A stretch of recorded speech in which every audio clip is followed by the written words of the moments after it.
नमस्कार। आज हम डिस्कस करेंगे गिरिराज पत्रिका जो कि हिमाचल प्रदेश की साप्ताहिक पत्रिका है। मई महीने का गिरिराज पत्रिका का ये हम फोर्थ पार्ट जो है वो डिस्कस करेंगे और जितने भी क्वेश्चंस यहाँ पर हम डिस्कस करेंगे हर एक क्वेश्चन को डिटेल से जो है वो डिस्कस करेंगे। अब देखिए मई महीने के 4 पार्ट हो चुके हैं, तो मई महीने की PDF कंपाइल कर टेलीग्राम पर आपको प्रोवाइड करवा दी जाएगी। टेलीग्राम पर ज्वाइन करने के लिए अपने टेलीग्राम से @allexam31 जो है वो करके सर्च करना, आपको हमारा टेलीग्राम चैनल मिल जाएगा। अब देखिए टेलीग्राम ऐसे बंद तो नहीं होता क्योंकि उसके ऊपर जो रेस्ट्रिक्शंस लगी हैं वो कुछ और तरह की हैं, परंतु फिर भी अगर टेलीग्राम में कोई दिक्कत आती है तो आप हमारा व्हाट्सएप ग्रुप भी जो है वो ज्वाइन कर सकते हैं। व्हाट्सएप ग्रुप पर भी आपको हर एक इंपॉर्टेंट इन्फॉर्मेशन प्रोवाइड करवा दी जाती है। व्हाट्सएप का लिंक नीचे डिस्क्रिप्शन बॉक्स कमेंट बॉक्स में दिया गया है और टेलीग्राम जब आप ज्वाइन करेंगे ना तो टेलीग्राम पर भी व्हाट्सएप ग्रुप का लिंक जो है वो मिल जाएगा, तो वहाँ पर आप हमें ज्वाइन कर सकते हैं। अभी हम क्वेश्चन नंबर 1 से डिस्कशन को स्टार्ट करेंगे। बोलते हैं which district established Himachal Pradesh first pink counting centre for the panchayat samiti and जिला परिषद इलेक्शन। तो बोलते हैं कि हिमाचल प्रदेश के किस जिले ने जो है वो पंचायत समिति और जिला परिषद चुनावों के लिए हिमाचल प्रदेश का पहला गुलाबी गिनती केंद्र यानी कि जो पिंक काउंटिंग सेंटर है वो स्थापित जो है वो किया है। पिंक काउंटिंग सेंटर होता क्या है वो भी हम समझेंगे, परंतु ये डिस्ट्रिक्ट कौन सा है तो लाहौल स्पीति ये डिस्ट्रिक्ट है। ऑप्शन बी जो है वो इसका सही आंसर हो जाएगा। लाहौल स्पीति के द्वारा जो है वो हिमाचल प्रदेश का पहला पिंक काउंटिंग सेंटर जो है वो स्थापित किया गया है पंचायत समिति और जिला परिषद के इलेक्शंस के लिए। अब देखिए ये जो पिंक काउंटिंग सेंटर जो है वो स्थापित किया गया है government senior secondary school Kelong में जो है वो किया गया है। पिंक ये जो मैंने बताया ना पिंक काउंटिंग सेंटर, ये होता क्या है, ये ऐसा काउंटिंग सेंटर बनाया जाता है जिसको सारी जो है वो महिलाएं ही जो है वो मैनेज जो है वो करती हैं, तो उस काउंटिंग सेंटर को जो है वो पिंक काउंटिंग सेंटर जो है वो बोल दिया जाता है। कई बार पिंक पुलिंग बूथ भी जो है वो बनाए जाते हैं। वैसे पुलिंग बूथ होते हैं जहाँ पर सारी की सारी महिलाएं ही जो है वो होती हैं, सारा स्टाफ जो है वो महिलाओं का ही जो है वो होता है। ठीक है जी, ये आपको जो है वो ध्यान रह जाएगा। अब देखिए ये तो आपने जान लिया कि यहाँ पर जो है वो इस तरह से जो है वो हुआ है। आपने ये भी ध्यान रखना है कि हाईएस्ट जो एक पुलिंग बूथ जो पंचायत के इलेक्शनों के लिए बनाया गया था वो कहाँ पर बनाया गया था, तो वो जो है वो कॉमिक में बनाया गया था। ठीक है, कॉमिक में बनाया गया था। यहाँ पर भी जो है वो बच्चों को कन्फ्यूजन जो है वो हो जाता है। पहले तो आप ये पंचायत के इलेक्शनों के लिए ध्यान रखें कि जो इस बार पंचायत के इलेक्शन हुए इनके लिए जो हाईएस्ट पुलिंग बूथ बनाया गया था वो जो है वो कॉमिक में बनाया गया था। और ये कॉमिक में बनाया गया था, गवर्नमेंट प्राइमरी स्कूल कॉमिक में इसको बनाया गया था। ये लगभग 4587 मीटर एल्टीट्यूड पर जो है वो स्थित है। अब यहाँ पर जो है वो एक और एंगल जो है वो आता है, बच्चों को कन्फ्यूजन जो होता है वो होता है कि हमने तशीगंग जो है वो पढ़ रखा है कि तशीगंग जो है वो हाईएस्ट पुलिंग बूथ है। अब देखिए पूरे वर्ल्ड का वैसे तो तशीगंग हाईएस्ट पुलिंग बूथ है, परंतु वो है जब विधानसभा के इलेक्शन होते हैं, जब विधानसभा के अलावा जो है वो लोकसभा के इलेक्शन होते हैं उनके लिए जो है वो है। और अभी जो पंचायतों के इलेक्शन हुए उसमें कॉमिक को जो है वो बनाया गया था। ठीक है, कॉमिक वो जो है वो बनाया गया था, तो कॉमिक का और आपको तशीगंग का कन्फ्यूजन नहीं होना चाहिए। यहाँ पर ये भी ध्यान रखने वाली बात है कि ये जो तशीगंग है ये कहाँ पर आता है, तशीगंग जो है ये लाहौल स्पीति में ही जो है वो आता है। ठीक है, डिस्ट्रिक्ट दोनों का लाहौल स्पीति ही है। तो इतना सब यहाँ से जानने के बाद नेक्स्ट क्वेश्चन की ओर बढ़ते हैं कि नेक्स्ट क्वेश्चन में हमसे क्या पूछा गया है। अगले क्वेश्चन में बोलते हैं in which wildlife sanctuary has the first ever video evidence of the elusive Himalayan brown bear capture. तो बोलते हैं कि किस वन्य जीव अभ्यारण्य में जो है वो जो मायावी हिमालयी भूरे भालू हैं उनका पहला वीडियो जो है वो सामने आया है। तो ये जो पहला वीडियो सामने आया है ये कहाँ पर आया है, ये आया है जो गैमग्यूल सिहा बही वाइल्ड लाइफ सेंचुरी है वहाँ पर। गैमग्यूल सिहा बही वाइल्ड लाइफ सेंचुरी, इसका ऑप्शन बी जो है वो सही आंसर जो है वो हो जाएगा। अब ये गैमग्यूल सिहा बही वाइल्ड लाइफ सेंचुरी जो है ये चंबा डिस्ट्रिक्ट में जो है वो आती है। कहाँ पर आती है, ये चंबा में जो है वो आती है। एक तो आपने इसका चंबा जो है वो ध्यान रखना है कि ये गैमग्यूल सिहा बही वाइल्ड लाइफ सेंचुरी जो है वो चंबा में आती है। और यहाँ पर जो है ये एक वीडियो सामने आई है जिसमें हिमालयी भूरे भालू के एविडेंस जो है वो देखने को मिले हैं। अगर हम वाइल्ड लाइफ सेंचुरीज की बात करें तो वाइल्ड लाइफ सेंचुरीज से रिलेटेड क्वेश्चन भी आजकल हम गिरिराज पत्रिका में ज़्यादा पढ़ रहे हैं। एक ऐसा ही क्वेश्चन हमने मई महीने के दूसरे पार्ट में गिरिराज पत्रिका में पढ़ा था कि कौन सी सी वाइल्ड लाइफ सेंचुरी में जो है वो हिमालयन ब्राउन फीमेल बियर अपने 2 बच्चों के साथ जो है वो देखा गया। एक दुर्लभ हिमालयी भूरी मादा जो है वो मादा भालू जो है वो अपने 2 बच्चों के साथ देखी गई। तो ये जो है वो Raksham Chitkul wild life sanctuary में जो है वो देखी गई थी। कहाँ पर देखी गई थी? Raksham Chitkul wild life sanctuary में जो है वो देखी गई थी। अब हम यहाँ पर बात सबसे पहले गैमग्यूल बिहा से ही वाइल्ड लाइफ सेंचुरी की थोड़ी सी जो है वो कर लेते हैं कि ये वाइल्ड लाइफ सेंचुरी चंबा में तो आती है, इसके बारे में और क्या क्वेश्चन जो है वो बन सकते हैं। आपने ध्यान रखना है कि इसका एरिया जो है वो कितना है वाइल्ड लाइफ सेंचुरी का, तो लगभग इसका एरिया 109 किलोमीटर स्क्वायर जो है वो इसका एरिया जो है वो है। अगर हम बात कर लेते हैं कि ये जो गैमग्यूल सिहा बेही वाइल्ड लाइफ सेंचुरी है ये स्थापित कब की गई थी, क्योंकि अक्सर क्वेश्चन पूछ ले जाते हैं कि कौन सी वाइल्ड लाइफ सेंचुरी जो है वो हिमाचल में स्थापित कब की गई थी। इनफैक्ट अलाइड में भी, सेक्रेटरीट क्लर्क में भी ऐसे क्वेश्चन जो है वो पूछे गए हैं। तो इस वाइल्ड लाइफ सेंचुरी की, अगर हम चंबा की वाइल्ड लाइफ सेंचुरी की बात करते हैं कि ये वाइल्ड लाइफ सेंचुरी जो है वो कहाँ पर बनाई गई, कब बनाई गई थी, तो वैसे तो इसके बारे में देखिए अलग अलग सोर्सेज हैं पता करने के भी। अगर हम कई बुक्स पर देखते हैं कि बुक्स के ऊपर जो है वो क्या दिया गया है इस वाइल्ड लाइफ सेंचुरी के बारे में, तो कुछ जगह 1949 भी दिया गया है कि 1949 में ये बनाई गई थी, परंतु कुछ एक किताबों पर जो है वो इसका जो है वो 1962 भी दिया गया है। और अगर हम विकीपीडिया के अनुसार बात करें कि इस वाइल्ड लाइफ सेंचुरी की स्थापना जो था वो कब हुई थी, तो 1962 में इसकी स्थापना जो था वो हुई थी। तो 1962 को अभी तक हम ठीक आंसर मान लेते हैं कि ये विकीपीडिया पर जो है वो दिया गया है। अगर हम हिमाचल की चंबा डिस्ट्रिक्ट की ही अन्य वाइल्ड लाइफ सेंचुरीज के बारे में बात करते हैं, तो यहाँ पर जो है वो एक तुंधा वाइल्ड लाइफ सेंचुरी जो है वो आती है। ये भी 1962 के करीब ही जो है वो स्थापित की गई थी। एक सेचू तुआ नाला वाइल्ड लाइफ सेंचुरी आती है, ये भी 1962 के करीब ही स्थापित की गई थी। और सेचू तुआ नाला वाइल्ड लाइफ सेंचुरी कई जगह पर 1974 भी इसका दिया गया है।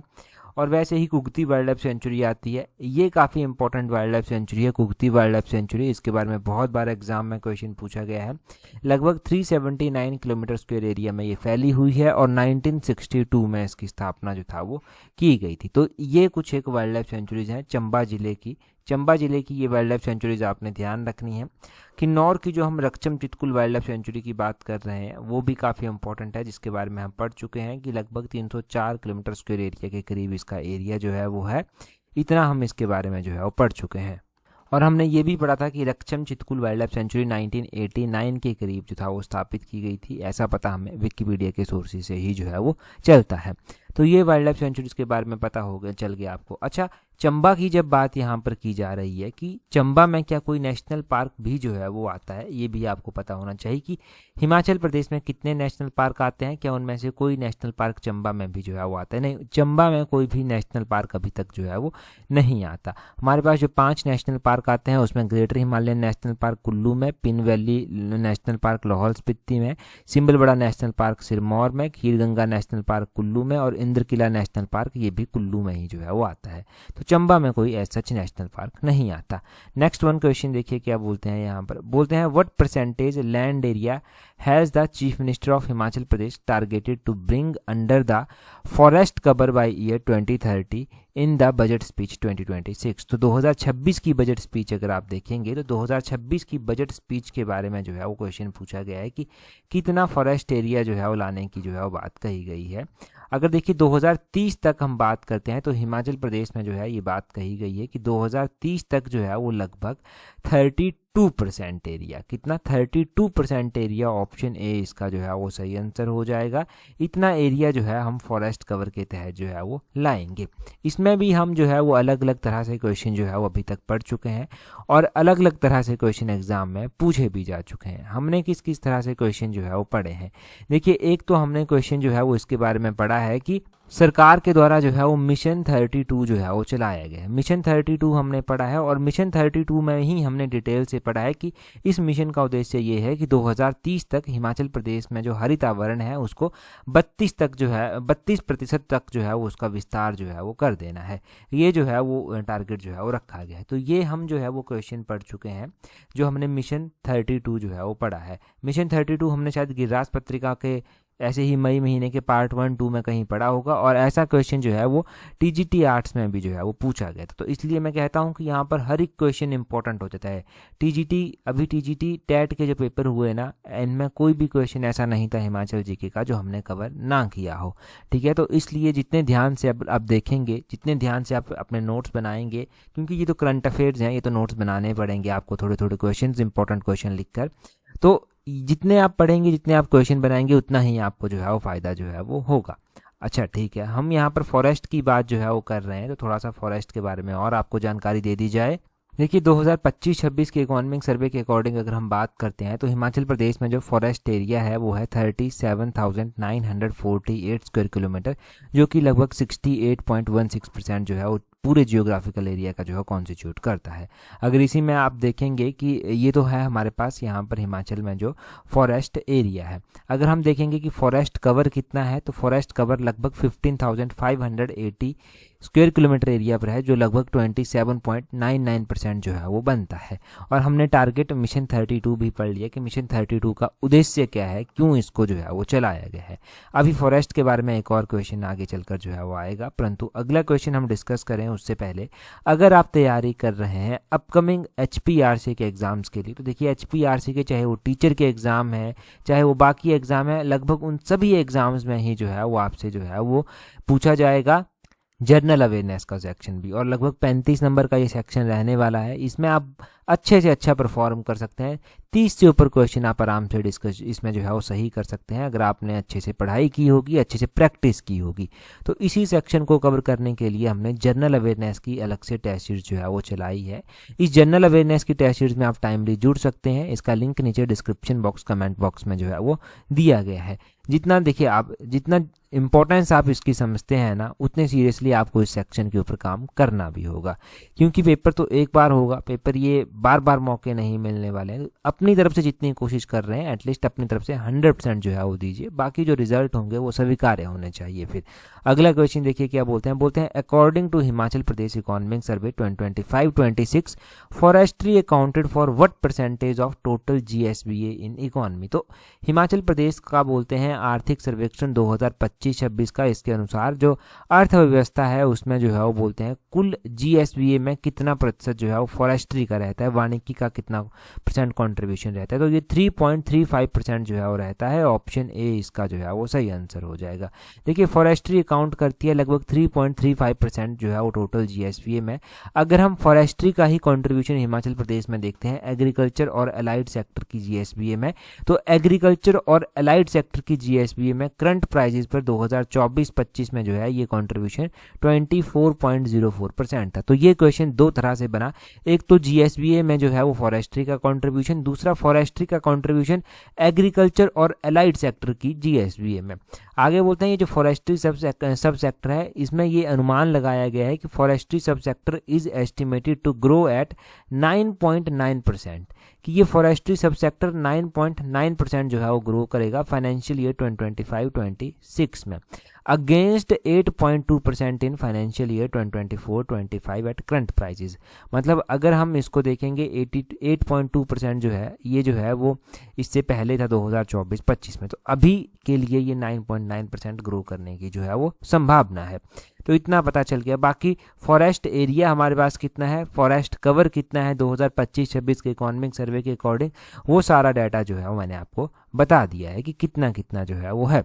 तो उसके बारे में भी याद होना चाहिए, ये डाटा भी आपको याद होना चाहिए। ये सारा ही जो है वो इम्पोर्टेंट डाटा बनता है यहाँ से।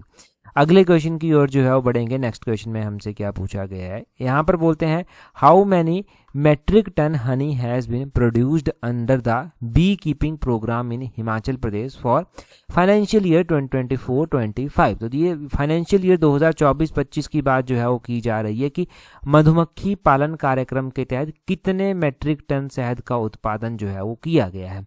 अगर हम बात करते हैं कि हमारे पास जो है वो कितना मेट्रिक टन जो है वो हनी प्रोड्यूस हुआ, तो 2024-25 की अगर हम बात करते हैं वित्त वर्ष 2024-25 में, तो मधुमक्खी पालन कार्यक्रम के तहत जो है लगभग 2330.79 इतना मैट्रिक टन जो है वो हनी प्रोड्यूस जो है वो हुआ। हनी प्रोडक्शन की क्यों बात कर रहे हैं वो आगे एक क्वेश्चन आएगा तब हम डिस्कस कर लेंगे कि हनी प्रोडक्शन की बात क्यों की जा रही है, परंतु बी कीपिंग जो है ये एक इम्पॉर्टेंट एक्टिविटी है हिमाचल प्रदेश में।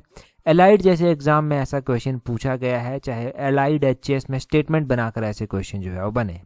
तो आपने ध्यान रखना है कि 2330.79 मैट्रिक टन हनी जो है वो प्रोड्यूस हुआ बी कीपिंग प्रोग्राम के तहत फाइनेंशियल ईयर 2024-25 में। ठीक है, ये फाइनेंशियल ईयर 2024-25 में जो है वो हुआ और इकोनॉमिक सर्वे 2025-26 का ये डाटा जो है वो आपको बताता है।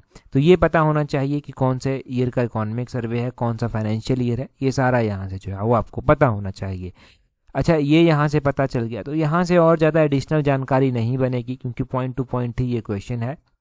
तो अगले क्वेश्चन की ओर जो है वो चलते हैं। अगले क्वेश्चन में क्या बोलते हैं, अगले क्वेश्चन में बोलते हैं when did mission Amrit Sarovar was inaugurated. तो मिशन अमृत सरोवर की क्यों गिरिराज पत्रिका में जो है वो बात की गई थी। देखिए, मिशन अमृत सरोवर की यहाँ पर जो है वो इसलिए बात की गई थी, कहा गया था कि मिशन अमृत सरोवर के अंतर्गत जो है वो प्रभावी रूप से जो है वो लगभग 70,000 तालाबों को जो है वो पुनर्जीवित जो है वो किया गया है। तो ठीक है, ये इसकी सफलता दिखाता है, ये बातें जो है वो वहाँ पर जो था वो की गई थी। तो हम तो ये बात करेंगे कि ये मिशन अमृत सरोवर जो है वो चलाया कब गया और क्यों जो है ये चलाया गया। ये जो मिशन अमृत सरोवर है ये 24 अप्रैल 2022 को जो है वो चलाया गया था। 24 अप्रैल 2022 इसका ऑप्शन बी जो है वो सही आंसर हो जाएगा। यहाँ पर देखिए, mission Amrit Sarovar was inaugurated on national Panchayati Raj day. ये नेशनल पंचायती राज डे को जो है वो इनॉग्रेट जो है वो किया गया। अब ये जो नेशनल पंचायती राज डे है ना, ये कब मनाया जाता है, तो ये 24 अप्रैल को जो है वो मनाया जाता है। तो 24 अप्रैल 2022 में जब ये नेशनल पंचायती राज डे मनाया जा रहा था तो उसी दौरान ये मिशन अमृत सरोवर जो है वो इनॉग्रेट किया गया था to conserve water for the future के लिए वाटर को कंजर्व किया जाए, इसलिए जो है वो इस मिशन अमृत सरोवर को जो है वो लॉन्च किया गया था। The mission goal is to develop and इस मिशन का जो गोल है वो ये है डेवलप करना और रिवाइटलाइज करना वाटर बॉडीज को in every area of the country. पूरी कंट्री में जो है वो ये मिशन जो है वो चलाया गया और पानी के जो सोर्सेज हैं उनको पुनर्जीवित करना, जैसे कि तालाबों की सफाई कर दी गई, बावड़ियों का रख रखाव हो गया, वो सारी चीज़ें जो है वो इसके तहत जो है वो आती हैं। तो इसलिए जो है ये इम्पोर्टेंट जो है वो हो जाता है। तो ठीक है, ये इसलिए चर्चा में आया था, हमने ये पढ़ लिया कि किस तरह से क्वेश्चन जो है वो बन सकता है और किस तरह से हमें जो है ये क्वेश्चन याद रखना है। ठीक है, ये पता चला यहाँ से। अगला क्वेश्चन देखिए क्या बोलते हैं when did Shrimati Vidya Stokes became first female speaker of Himachal Pradesh Vidhansabha. तो कई बार क्वेश्चन ये पूछा जाता है कि हिमाचल प्रदेश विधानसभा की पहली महिला स्पीकर जो था वो कौन बनी थी। यहाँ पर तो क्लियर कट शब्दों में लिख दिया गया है कि श्रीमती विद्या स्टोक्स जो है वो पहली महिला स्पीकर जो था वो हुआ करती थी विधानसभा की। आपको सिर्फ और सिर्फ ये बताना है कि ये कौन से ईयर में जो था वो बनी थी। अगर हम श्रीमती विद्या स्टोक्स की बात करते हैं तो ये 1985 में जो है वो हिमाचल प्रदेश विधानसभा की पहली महिला स्पीकर जो था वो बनी थी। ऑप्शन डी इसका जो है वो सही आंसर हो जाएगा। अगर हम हिमाचल प्रदेश में विधानसभा स्पीकर्स की बात करते हैं तो हिमाचल प्रदेश विधानसभा में जो स्पीकर बने वो कौन कौन बने और कौन कौन से ईयर में जो है वो बने, ये पता आपको होना चाहिए। तो सबसे पहले हिमाचल प्रदेश विधानसभा के जो स्पीकर बने थे उनका क्या नाम था। सबसे पहले हिमाचल प्रदेश विधानसभा के जो स्पीकर बने थे उनका नाम जयवंत राम जो था वो था। ठीक है, जयवंत राम सबसे पहली बार जो है वो 1952 में स्पीकर बने थे। दूसरे स्पीकर करम सिंह बने थे और तीसरे स्पीकर जो है वो देशराज महाजन जो था वो बने थे। ये हो गए पहले के 3। और उसके बाद आपने ध्यान रखना है कि श्रीमती विद्या स्टोक्स जो महिला स्पीकर पहली बनी थी वो बनी थी 1985 में। 1985 में ये बनी, 5 साल का कार्यकाल पूरा किया। 1990 तक इन्होंने अपना कार्यकाल जो था वो पूरा किया था। गिरिराज पत्रिका में एक आर्टिकल जो था वो आया हुआ था जिसमें बात की गई थी श्रीमती विद्या स्टोक्स की, और तभी हम इस क्वेश्चन को जो है वो पढ़ रहे हैं कि श्रीमती विद्या स्टोक्स की बात वहाँ पर की गई थी। तो क्या क्या इंपॉर्टेंट जो है वो वहाँ से याद रखना चाहिए। ठीक है, उसमें कुछ और एंगल से बात की गई थी पहली महिला विधानसभा स्पीकर की, जो मुझे लगा कि हमें क्वेश्चन पॉइंट ऑफ व्यू से देखना चाहिए।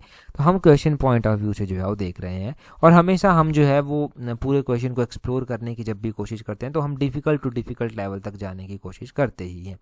प्रेजेंट टाइम में अगर हम हिमाचल प्रदेश के गवर्नर की बात करें कि प्रेजेंट टाइम में जो है वो गवर्नर कौन है हिमाचल प्रदेश के, तो अभी जो है वो कविंद्र गुप्ता जो है वो हिमाचल प्रदेश के जो है वो नए गवर्नर बनाए गए हैं। ये कविंद्र गुप्ता जो है वो हिमाचल प्रदेश के जो है वो गवर्नर बनाए गए हैं। तो ध्यान रखना है कि ये इससे पहले कहाँ पर जो था वो हुआ करते थे। कविंद्र गुप्ता का आपको पता होना चाहिए कि ये लेफ्टिनेंट गवर्नर लद्दाख के जो था वो हुआ करते थे। उसके बाद इनको हिमाचल प्रदेश का जो है वो अब गवर्नर जो है वो बनाया गया है। अगर हम बात करें कि हिमाचल प्रदेश के गवर्नर इससे पहले जो है वो कौन हुआ करते थे, तो वो शिव प्रताप शुक्ला हुआ करते थे। शिव प्रताप शुक्ला जो है वो लगभग 3 साल 19 दिन का जो है वो कार्यकाल यहाँ से पूरा कर जाते हैं। और शिव प्रताप शुक्ला जो है वो अब क्या कर रहे हैं, वो गवर्नर बना दिए गए हैं तेलंगाना स्टेट के। तो शिव प्रताप शुक्ला को जो है वो तेलंगाना का गवर्नर अभी जो है वो बनाया गया है, ये आपने ध्यान रखना है। शिव प्रताप शुक्ला से पहले हिमाचल प्रदेश के गवर्नर ना राजेंद्र आर्लेकर हुआ करते थे। राजेंद्र विश्वनाथ आर्लेकर इनका पूरा नाम था। और अभी जो है ये गवर्नर हैं केरला के, और इनके पास एडिशनल चार्ज भी दिया गया है गवर्नर ऑफ तमिलनाडु का। तो ये आपको जो है वो पता होना चाहिए। तो इस तरह से ये हिमाचल के गवर्नर्स हैं, और ये अब किस स्टेट में है वो थोड़ा थोड़ा आपको जो है वो पता जो है वो होना चाहिए गवर्नर्स के बारे में। गवर्नर्स के बारे में जानकारी मिल गई। अगले क्वेश्चन की ओर बढ़ेंगे। बोलते हैं how many districts of Himachal Pradesh share international border. तो बोलते हैं कि हिमाचल प्रदेश के ऐसे कितने डिस्ट्रिक्ट हैं जो इंटरनेशनल बाउंड्री जो है वो शेयर करते हैं। तो इंटरनेशनल बाउंड्री हिमाचल प्रदेश के कितने डिस्ट्रिक्ट्स के साथ लगाई जाती है, तो वो सिर्फ और सिर्फ 2 डिस्ट्रिक्ट ऐसे आते हैं जो इंटरनेशनल बाउंड्री जो है वो बनाते हैं। अब ये 2 डिस्ट्रिक्ट जो है वो कौन कौन से आते हैं, एक तो आता है आपका लाहौल स्पीति डिस्ट्रिक्ट, ठीक है, दूसरा जो है वो आता है आपका किन्नौर डिस्ट्रिक्ट। ये दोनों डिस्ट्रिक्ट जो है वो किसके साथ बाउंड्री जो है वो लगाते हैं, तो ये चाइना तिब्बत के साथ जो है वो बाउंड्री लगाते हैं। ऑप्शन बी जो है वो इसका सही आंसर जो है वो हो जाएगा। तो ये पता होना चाहिए कि लाहौल स्पीति में भी अगर हम बात करते हैं तो स्पीति वाला रीजन जो है ना वो चाइना तिब्बत के साथ जो है वो लगता है, और किन्नौर वाला रीजन जो है वो जो है वो चाइना तिब्बत के साथ जो है बाउंड्री शेयर करता है। तो इतना आपको यहाँ से ध्यान रह जाएगा, रहना भी चाहिए क्योंकि ये इंपॉर्टेंट है। अगर आपको यही पता नहीं है कि हिमाचल का इंटरनेशनल बाउंड्री जो है वो कौन सी कंट्री के साथ लगती है, कितने डिस्ट्रिक्ट्स के बारे में लगती है, तो हिमाचल जीके का ये बेसिक क्वेश्चन एग्जाम में गलत हो जाएगा। और ऐसा क्वेश्चन एग्जाम में गलत होने का मतलब है कि आप सीधा सीधा जो है वो बहुत पीछे जो है वो जा रहे हैं, ठीक है। ये क्वेश्चन गलत नहीं होना चाहिए अगर एग्जाम में पूछा जाए। अगला क्वेश्चन हम देखेंगे, परंतु उससे पहले अगर आप पंचायत सेक्रेटरी पटवारी के एग्जाम के लिए तैयारी कर रहे हैं तो आप जो है वो हमारी पंचायत सेक्रेटरी पटवारी की टेस्ट शीट्स के साथ जुड़ सकते हैं, जिसका लिंक नीचे डिस्क्रिप्शन बॉक्स कमेंट बॉक्स में दिया गया है।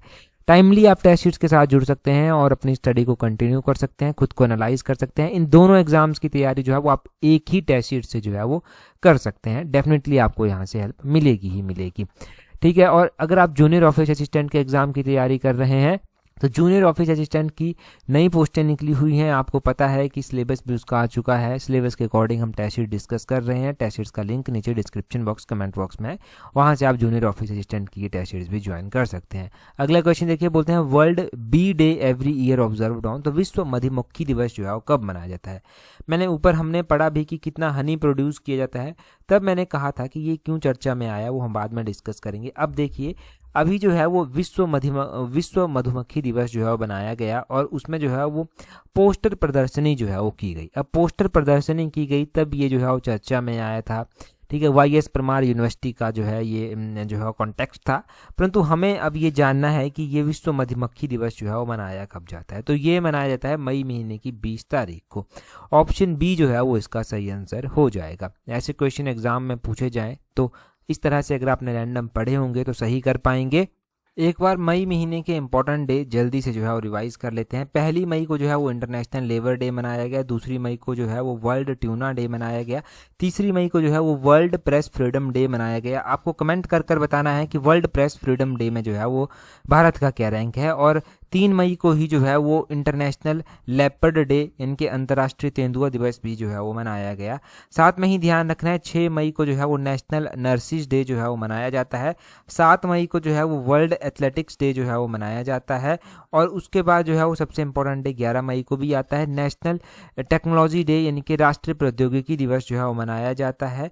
उसी तरह जो है वो राष्ट्रीय इनके नेशनल डेंगू डे भी मनाया जाता है, और इंटरनेशनल लाइट ईयर इनके अंतर्राष्ट्रीय प्रकाश दिवस भी मनाया जाता है। ये दोनों 16 मई को जो है वो मनाए जाते हैं। उसके बाद जो है वो 18 मई को जो है वो इंटरनेशनल म्यूजियम डे जो है वो मनाया जाता है। इंटरनेशनल म्यूजियम डे काफ़ी इंपॉर्टेंट है। ये कब मनाया जाता है, ध्यान रखना है आपने कि ये जो है वो 18 मई को मनाया जाता है। विश्व मधुमक्खी दिवस मनाया गया, वर्ल्ड बी डे मनाया गया, ये 20 मई को जो है वो मनाया गया। 20 मई को ही जो है वो वर्ल्ड मेट्रोलॉजी दिवस भी जो है वो मनाया गया। 21 मई को जो है वो इंटरनेशनल टी डे यानी कि अंतर्राष्ट्रीय चाय दिवस जो है वो मनाया गया, ये ध्यान रखना है आपने। 24 मई को जो है कॉमनवेल्थ डे जो है वो मनाया गया। आपने ध्यान रख, अब आप कमेंट कर कर बताएंगे कि जो अभी कॉमनवेल्थ गेम्स होंगी उनको जो है वो कौन सी कंट्री होस्ट करेगी, जल्दी से कमेंट कर कर जो है वो बता दीजिए। और वैसे ही 30 मई को जो है वो हिंदी पत्रकारिता दिवस यानी कि हिंदी जर्नलिज्म डे जो है वो मनाया जाता है। और 30 मई को ही जो है वो गोवा की स्थापना हुई थी, तो गोवा स्थापना दिवस भी जो है वो 30 मई को जो है वो मनाया जाता है। तो ये हमने इंपॉर्टेंट डे मई महीने के रिवाइज कर लिए। अब हमारे पास वन लाइनर क्वेश्चन चलते हैं। वन लाइनर क्वेश्चन में बोलते हैं रावी नदी का प्राचीन नाम जो है वो क्या है, तो पुरुषानी जो है वो इसका जो है प्राचीन नाम है। यहाँ पर क्वेश्चन पूछने वाला कुछ और क्वेश्चन भी बना सकता है रावी नदी से रिलेटेड। रावी नदी से रिलेटेड ये क्वेश्चन भी बन सकता है कि रावी नदी जो है वो हिमाचल प्रदेश में कितना किलोमीटर जो है वो बहती है। तो रावी नदी का ध्यान रखना है, हिमाचल प्रदेश में लगभग 158 किलोमीटर के करीब जो है ये बहती है। अगले क्वेश्चन में बोलते हैं महाभारत में त्रिगर्त शासक ने जो है वो भाग लिया था, तो किस त्रिगर्त शासक ने जो है वो भाग लिया था, तो ये सुशर्मा ने जो है वो लिया था, सुशर्मा चंद आपने ध्यान रखना है। आगे बोलते हैं जुनगा में राजधानी बनाकर क्योंथल राज्य किसने स्थापित जो था वो किया था।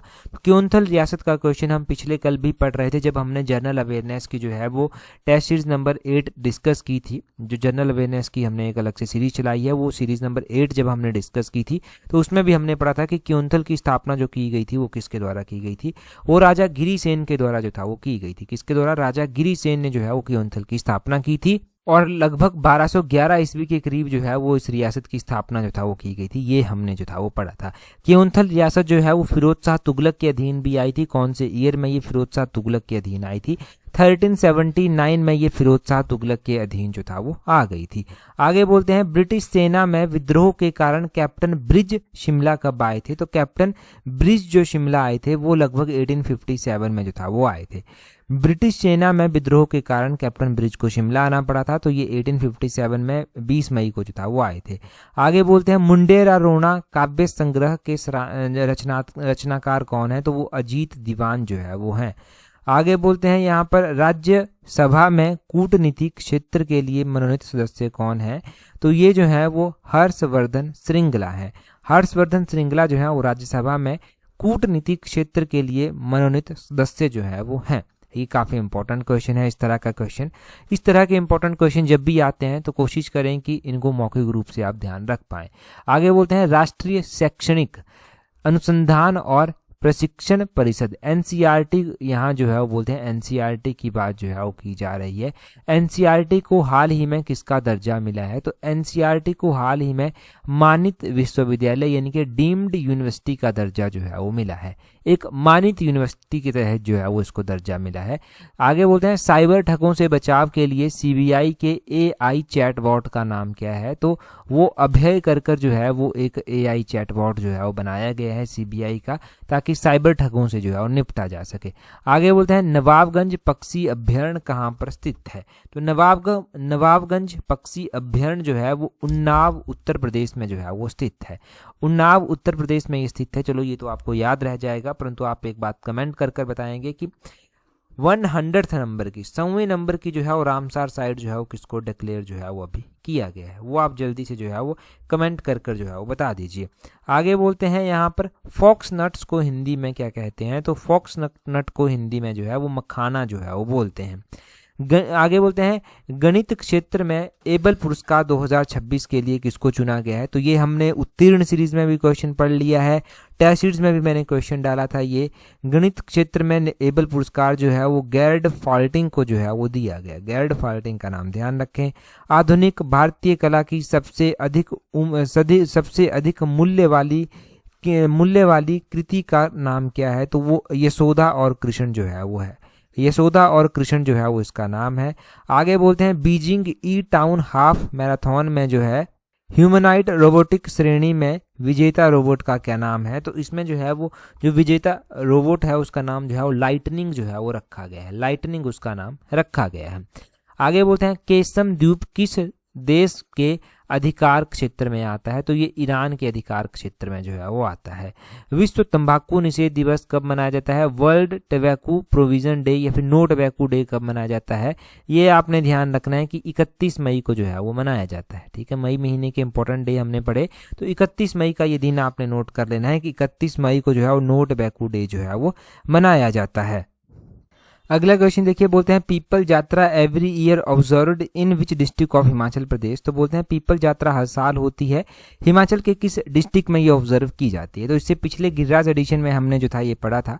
अभी आप कमेंट कर कर अपना आंसर जो है वो जल्दी से बता दीजिए। अगर आपने टेलीग्राम पर हमें ज्वाइन नहीं किया हुआ है तो टेलीग्राम पर ज्वाइन करने के लिए अपने टेलीग्राम से @allexam31 करके सर्च करना, आपको हमारा टेलीग्राम चैनल जो है वो मिल जाएगा। व्हाट्सएप का भी मैंने बता दिया है कि व्हाट्सएप पर भी आप हमारे साथ जुड़ सकते हैं। व्हाट्सएप का लिंक जो है वो आपको डिस्क्रिप्शन बॉक्स में मिल जाएगा, या फिर टेलीग्राम आप ज्वाइन करेंगे तो टेलीग्राम पर भी हमने व्हाट्सएप का लिंक जो है वो शेयर किया हुआ है।